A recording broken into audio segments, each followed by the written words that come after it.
He screamed, "I'll never marry you." A year later he saw their twin daughters and broke down in the hospital hallway.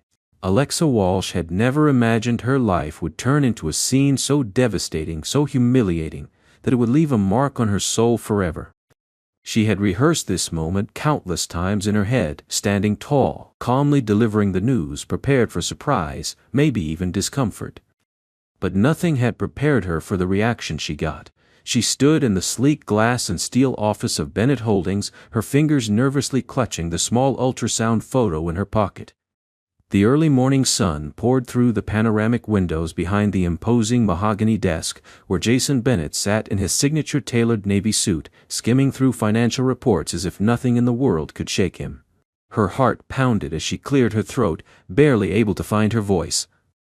"Jason," she began, her voice trembling in a way she hadn't anticipated, "I'm pregnant." The words hung in the air like a thunderclap, sudden and sharp, cutting through the calm stillness of the room. He didn't look up at first. When he finally did, his piercing blue eyes met hers, but they held no warmth, no surprise, no joy, only calculation. The seconds dragged on in silence until he leaned back in his chair, folded his hands and said, almost lazily, "I will never marry you." No emotion, no questions, just that. Cold, dismissive, final. Alexa felt the air leave her lungs. The man she thought she knew, the man she had loved despite every red flag and every warning from her own instincts, was gone, or maybe he had never existed. Her lips parted slightly but no words came, there was nothing to say. Her mind raced, searching for logic, for a reason, for some shred of the man who once whispered that she meant more to him than any deal or title. Instead, she was looking at someone else entirely, someone indifferent, impenetrable and mercilessly detached. He didn't ask whose it was, he didn't ask how far along, he didn't ask if she was okay. He simply stood, straightened the cuffs of his jacket, and said, "This conversation is over." She wanted to scream, to cry, to demand acknowledgement, but something inside her, something deeper than pride, held her still. She nodded once, turned around, and walked out of the office with her back straight, her hands clenched tightly at her sides. As the elevator doors closed behind her, her vision blurred with tears but her face remained calm. She knew in that moment that she was entirely alone, and yet, she also knew she would survive. Not for him, not for the past, but for the life growing inside her. The days that followed were a blur of silence, cold rain and crushing reality. Alexa packed up her things and left the city without telling anyone. Her apartment lease was under Jason's company. She couldn't bear the thought of staying there another night, breathing the same air that had once smelled like home, but now only reeked of betrayal. She moved back to a small town 2 hours away, the one she had grown up in, quiet and tucked away from the chaos of the corporate world. She hadn't been there in years, but the streets were familiar enough to make her feel like she could at least breathe again. She rented a modest one-bedroom apartment above an old bookstore and started working remotely, taking on small freelance design projects at night while the morning sickness wrecked her body. Each day was harder than the last. There were no calls from Jason, no attempts to find her, no messages asking if she was okay. The rejection stung deeper than she let herself admit. She cried most nights alone in her narrow bed, holding the ultrasound picture to her chest as her belly slowly began to grow. The loneliness was suffocating, but she kept going. She attended all her doctor appointments by herself, checked off lists of prenatal vitamins, and tried to eat as best she could. Her heart ached, not only from the absence of love, but also from the overwhelming pressure of doing this alone. She had no family to lean on. Her mother had passed away 2 years earlier after a long battle with cancer, and her father had been absent since she was a child. There was no one but her, and the 2 tiny lives quietly forming inside her. By her second trimester, the doctor confirmed she was carrying twins. She had smiled when she saw them clearly on the screen, 2 little profiles, tiny arms moving independently, 2 separate heartbeats beating strong and fast. It was a brief moment of hope in an otherwise gray existence. She walked out of that appointment clutching the printed sonogram photos tightly, tears rolling down her cheeks, not from fear this time, but from something closer to awe. No matter what happened next, she had them, and that had to be enough. As the weeks turned into months, her body became heavier and more tired. She still worked long hours because the medical bills piled up quickly and insurance barely covered the essentials. Some nights she would fall asleep with her laptop open beside her, aching all over but refusing to give in. She kept a notebook on the nightstand where she wrote letters to her daughters. She didn't know what their names would be yet, but she wrote to them like they were already here, like they could hear her voice in the quiet. She told them how much she loved them, how hard she was trying, and how one day when they were older, she would tell them everything truthfully, but gently. She didn't allow herself to think about Jason. When his name popped into her head, she pushed it away. The man who had once made her feel seen had vanished like a ghost. There was no use mourning someone who had already chosen to disappear. Her focus had to stay on the babies and on surviving each day until they arrived. But even as she tried to let go, something in her chest remained bruised, not broken, but wounded in a way that would take time to understand. And so, she moved forward, quiet and determined, with no idea that fate was already working to bring their worlds together again in a way neither of them could have imagined. By the time Alexa reached her 8th month, exhaustion had become her constant companion. The swelling in her legs made it hard to stand for long periods, and the sharp jabs in her lower back forced her to sleep sitting up most nights. Though she rarely complained aloud, her doctor began to notice signs of concern during her weekly checkups. The babies weren't gaining weight as quickly as expected, and Alexa herself was clearly pushing her limits. After a brief scare involving shortness of breath and contractions that started and stopped suddenly, she was admitted to the local hospital for observation. What was meant to be a precautionary overnight stay quickly turned into something more serious when one of the twins began showing signs of distress during monitoring. Doctors decided to perform an early C-section. Alexa was too exhausted to protest, barely able to process the words as nurses gently prepped her for surgery. Everything felt surreal. The cold of the hospital gown, the bright lights of the operating room, the blur of voices around her. She clenched her eyes shut and whispered a silent prayer that her daughters would come out breathing. And then she heard it, the first cry, thin and reedy, quickly followed by a second, slightly louder one. Tears streamed down her face. Both girls were alive, small, fragile, barely over 4 pounds each, but breathing. The nurses whisked them away to the NICU while Alexa was stitched up and sent to recovery. The days that followed were a haze of beeping monitors, IV drips, and waiting. Her daughters were named Lily and Mia, names she had written in her notebook weeks earlier but hadn't dared speak aloud until they were safely here. She could only visit them for brief periods at first, sitting beside their incubators, speaking softly through her tears. They looked so tiny, their faces nearly swallowed by the little hats and blankets meant to keep their body temperature stable. It broke her to leave them each night and return to her hospital bed alone, but she knew they were in good hands. Still, the ache of not holding them freely, of not being able to take them home, weighed heavily on her spirit. Doctors informed her that because of the baby's prematurity and her own post-op weakness, they would all remain in the hospital for at least another month, possibly longer. That timeline stretched to 2 months, then 3. Alexa's savings dwindled quickly, but she refused to show her panic. She pumped breast milk regularly, sat by their sides as much as she was allowed, and used her free hours in the hospital room to pick up online design work on her old laptop. It was lonely, painfully so, and the mental weight was starting to crack her resolve. She hadn't had a visitor in weeks, nurses were kind but busy. Her body was healing, but her heart felt like it was on pause, stuck between survival and the life she wanted to build. Then, one afternoon, everything changed. Jason arrived at the hospital, completely unaware of who was there. He wasn't visiting for personal reasons. One of his senior business partners had been in a minor car accident and had been admitted for observation. Jason, ever the loyal figurehead of his empire, thought it would reflect well to stop in and check on the man in person.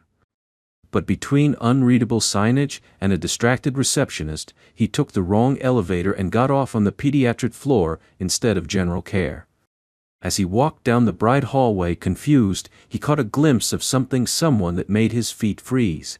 At first he wasn't sure. A woman in hospital pajamas, hair pulled into a lazy bun, stood near a double stroller, adjusting a bottle with practiced hands. Her back was turned, but something about her posture, the curve of her shoulders, looked familiar.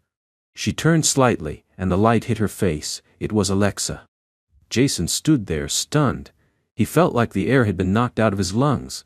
She hadn't seen him yet. She was softly humming, rocking the stroller gently.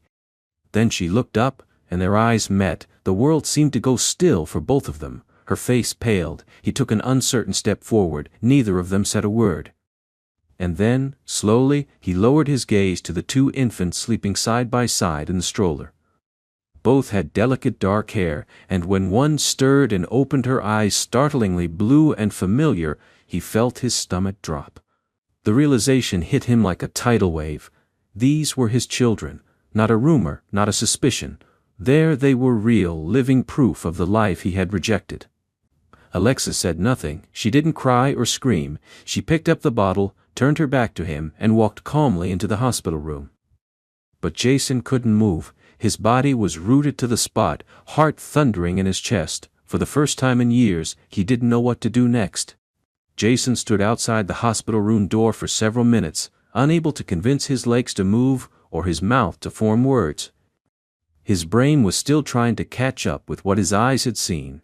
Two tiny girls who looked so much like him that it felt like staring at baby pictures of himself. The woman he had once dismissed without a second thought was standing just on the other side of that door, raising their children alone, while he had been going about his life as if nothing had ever happened. A nurse passed by and glanced at him with mild concern, but he quickly straightened up and knocked twice, gently but firmly. There was a pause, then the door opened halfway. Alexa stood there calm but guarded, her eyes unreadable. He opened his mouth to speak, but nothing came out. She raised her eyebrows slightly, waiting, then finally stepped aside and motioned for him to come in. The room was small, dimly lit, with a cot pushed up against the wall and two bassinets near the window. One of the girls was asleep, the other squirming softly, making tiny noises as she waved her fists in the air. Jason walked in slowly, as if one sudden movement might shatter the fragile moment. He moved closer to the bassinets and stared down at the baby. Her eyes were closed, but her face was a mirror of his mother's. There was no denying it. These were his daughters. "Are they?" he began, his voice barely above a whisper. Alexa didn't look at him.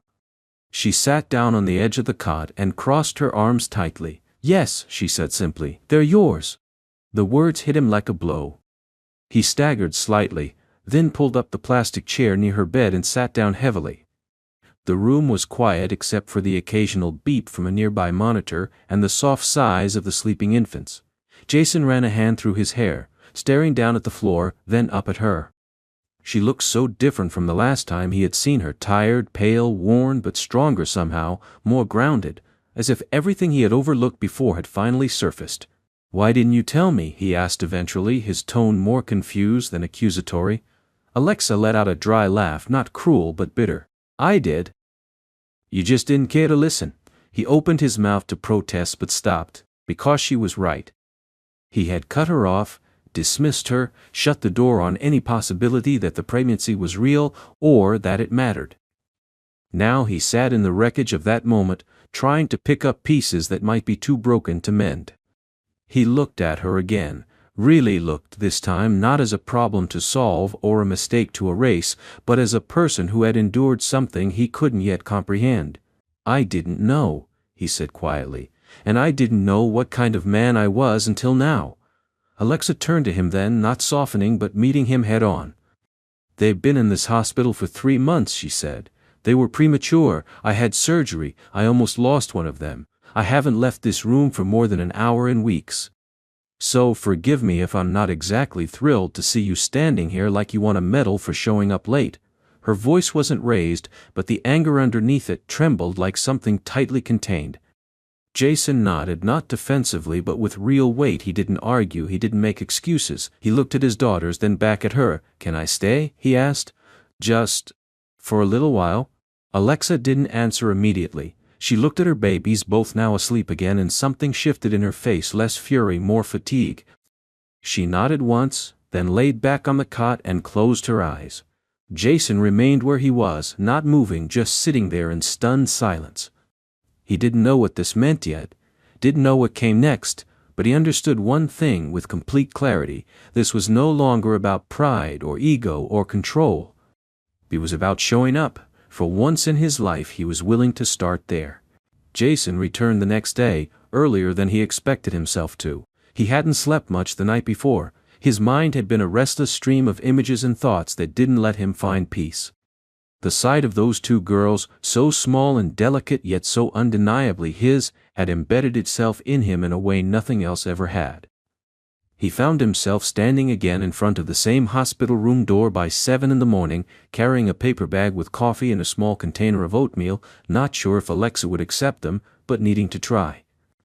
He hesitated before knocking, worried that she might not want to see him again after yesterday, but when the door opened, she didn't seem surprised. She just looked at the bag and said, "You're late." It wasn't forgiveness, but it wasn't rejection either. He stepped inside, and she took the coffee without comment. The babies were awake, fussy but calm, and Jason walked over to their bassinets instinctively. He peered down at Mia, who was chewing her fist, her tiny brows furrowed as if she was concentrating hard. Alexa watched him carefully but didn't interfere. She noticed his hesitation when he reached for the baby bottle, and without speaking, she passed it to him, allowing him to feed Mia under her silent supervision. His hands were awkward, but he was careful. Mia accepted the bottle and Jason stared at her in awe as her small lips latched on. Something about the weight of that moment grounded him in a way no boardroom negotiation ever had. From that day forward, Jason came every morning and stayed until evening. He brought food, asked questions, read baby books in the waiting room during the girls' nap times, and slowly learned how to change diapers and swaddle properly. Alexa didn't make it easy for him. She didn't pretend that his sudden involvement erased months of absence, but she didn't push him away either. She gave him tasks to do, let him take turns holding the girls, and even let him be present during some of the check-ins with the pediatrician. She remained cool, practical, and focused entirely on the babies, never hinting at whether she saw a future for the two of them beyond this temporary hospital rhythm. Still, something began to shift. In the quiet hours of the day, when the girls were napping and the nurses had done their rounds, Jason and Alexa would sometimes talk not about them, not about the past, but about things that felt neutral and safe. He asked her about the freelance work she'd been doing, and she told him about the small projects she'd taken on, how she'd used her skills to scrape by. He told her about his company's expansion, but in a softer, more human way, like someone describing a life he wasn't sure mattered anymore. She listened, sometimes nodded but often stayed silent, yet her silence no longer felt cold. It felt cautious, like someone trying to rebuild a wall that had been blown apart. One afternoon, as he was holding Lily against his chest, the baby drifted off to sleep, and Jason found himself tearing up. He didn't cry openly, but his eyes grew glassy, and he blinked several times to keep it from falling. Alexa saw it and said nothing. She simply passed him a burp cloth without comment, and he accepted it with a grateful look. That moment, quiet and brief, felt like the first thread of trust pulling taut between them. Neither of them spoke about it afterward, but something unspoken hung in the air from that day on. Jason stopped checking his phone during visits. He stopped answering work emails from the hospital room. His assistants were baffled by his absence, but he gave no explanations. For the first time in years, business didn't come first. The girls did, and while Alexa didn't verbalize it, she noticed. She watched as he adjusted, learned, and tried, and though she didn't say the words aloud, a sliver of her was beginning to believe that maybe, just maybe, he meant it this time. By the end of the 5th week, the nurses no longer raised their eyebrows when Jason walked in and picked up one of the girls as naturally as if he had always been there. And though Alexa still kept her walls high, her gaze lingered on him longer, her tone softened slightly, and when he brought a tiny stuffed giraffe for Lily and a pacifier with a blue ribbon for Mia, she didn't scoff. She smiled barely, but it was real. Jason saw it, tucked it quietly into his heart, and didn't push for more. For now, showing up was enough. By the beginning of the 3rd month, Jason had seamlessly folded himself into the daily rhythm of the hospital, no longer an awkward visitor but a consistent presence. The nurses spoke to him by name, handing him updates on Lily and Mia without needing to ask who he was. Alexa noticed the subtle shift too, how naturally he moved now, how confidently he handled the bottles, how he knew the exact lullaby that helped Lily fall asleep when she was restless. He wasn't just trying anymore, he was here, every day, without fail, without excuse. The girls had gained weight steadily and were finally nearing the threshold for discharge. Alexa, though relieved, was also quietly terrified. For 3 months they had existed in this cocoon, sterile and small but safe. She had grown used to the monitors, the nurses, the shared responsibility. The hospital had become the strange bubble where her life had stabilized, where her heartbreak had been placed on pause by necessity. But soon she would leave, and then what? Back to a tiny apartment with barely enough space for one crib, let alone 2? Back to the grind of working all night while raising 2 infants on her own?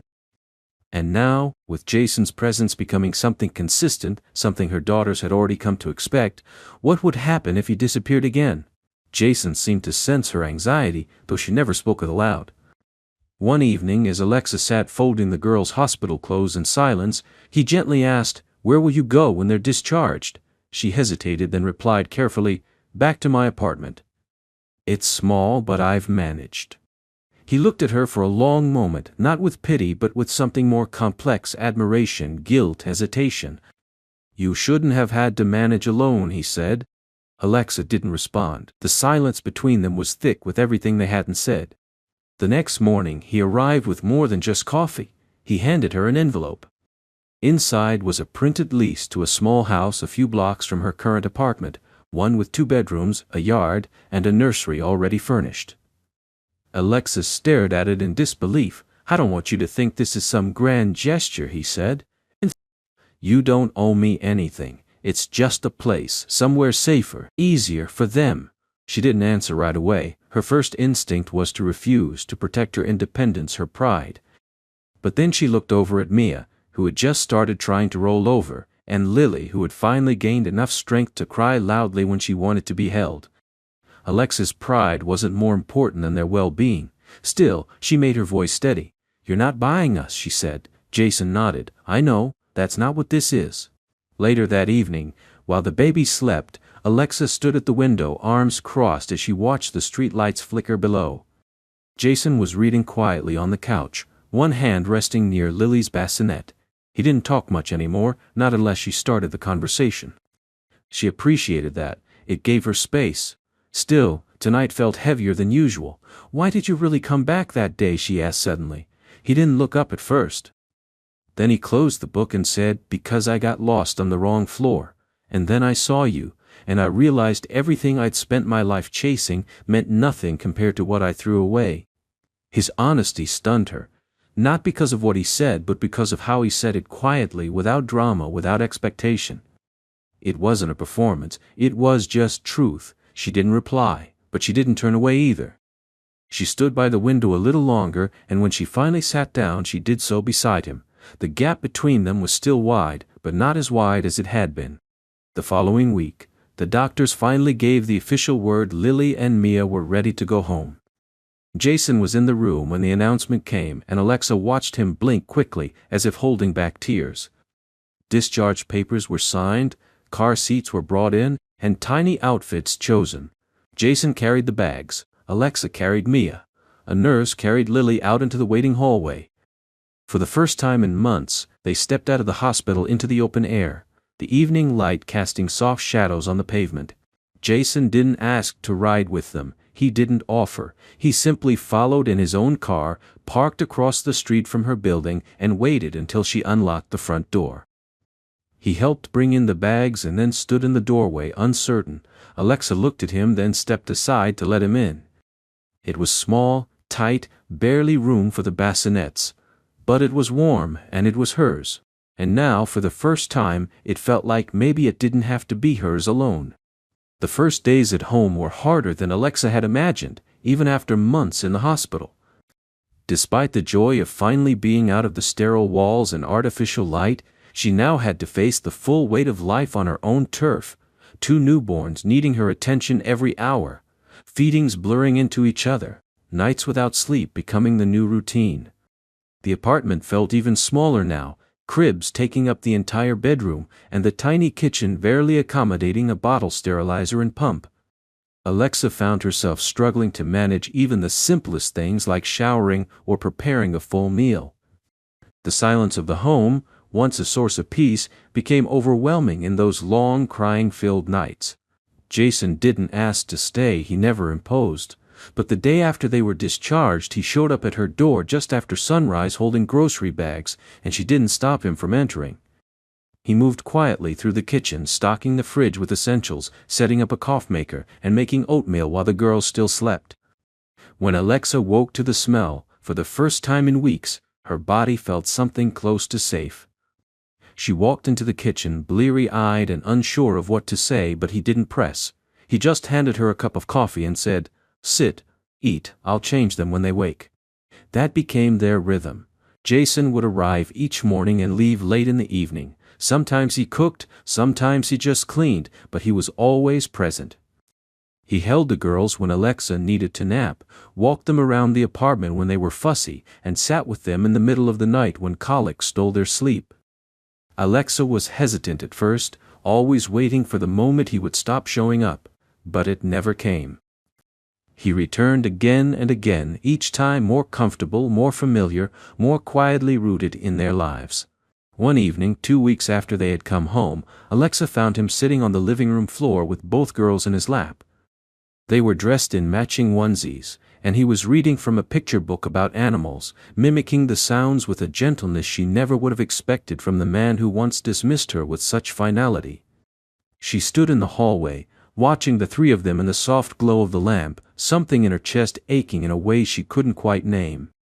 It wasn't just the sight of her daughter smiling or the warmth in Jason's voice. It was that for the first time since she'd said she was pregnant, she didn't feel like she was surviving alone. He noticed her watching but didn't say anything, just continued reading, his voice calm and steady. Later that night, when the girls were asleep, Alexa offered him a beer from the fridge, an unspoken gesture of something shifting between them. They sat on the couch, shoulders barely touching, the soft hum of the baby monitor filling the silence.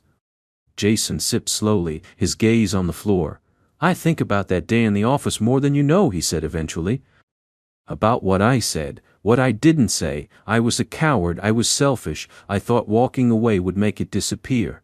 Alexa didn't respond immediately.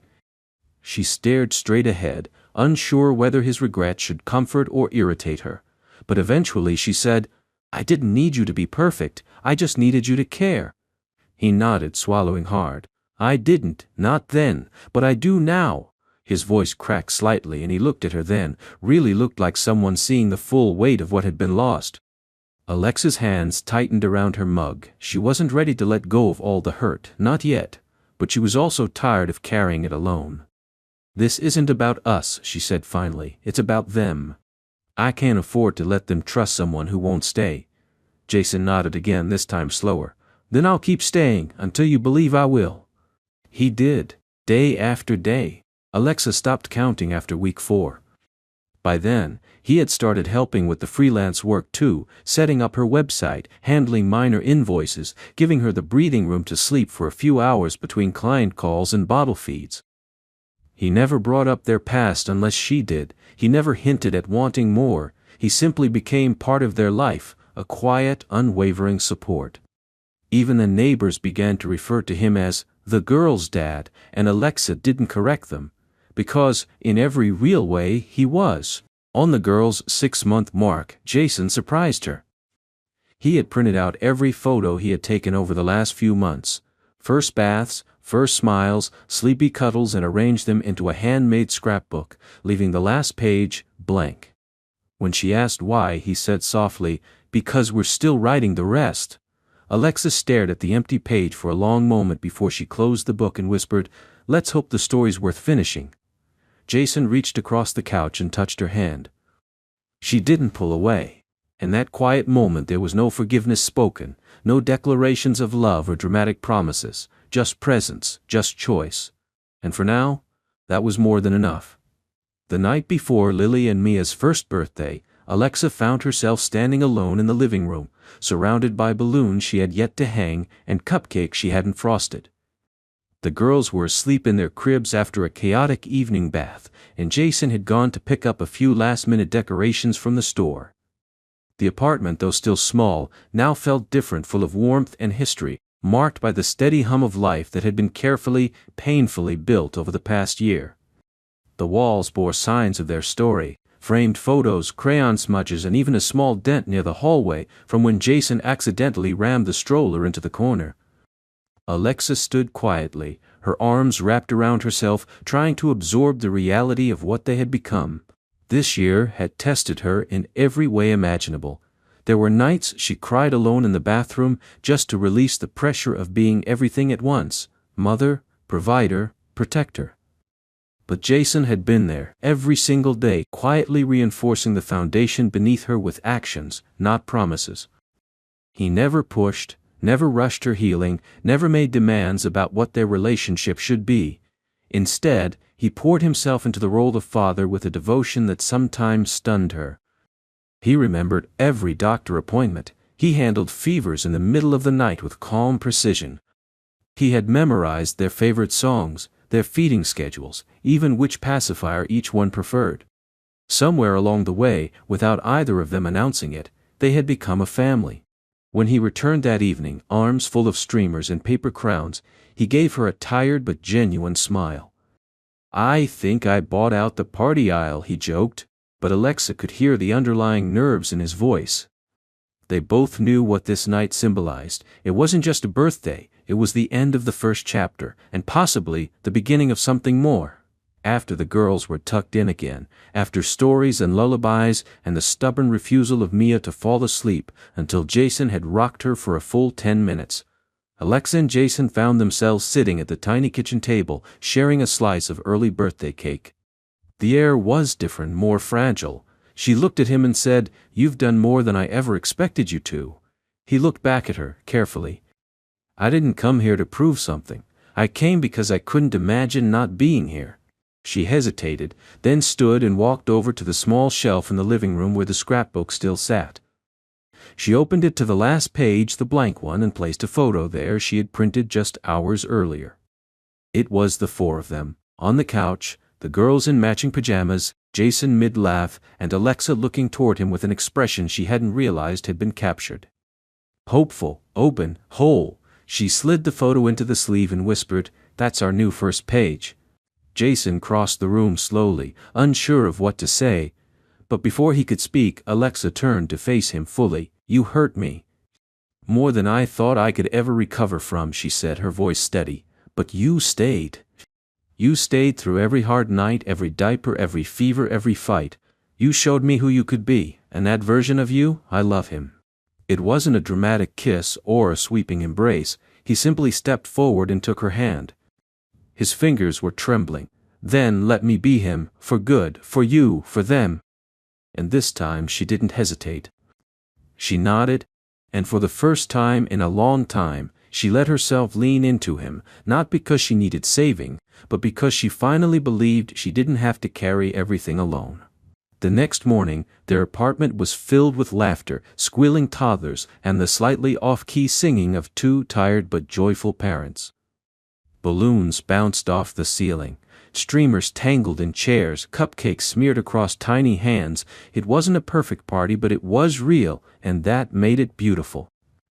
Friends dropped by with gifts, neighbors popped in to hug the girls, and Alexa stood by the window at one point, holding Mia as Lily crawled after a balloon and felt an overwhelming sense of peace. Jason came up behind her, his hand resting gently on her back. "I know I can't go back and rewrite everything," he said softly. "But I want to write the rest with you, whatever that looks like." Alexa turned and kissed his cheek. "Then let's keep turning the page, together."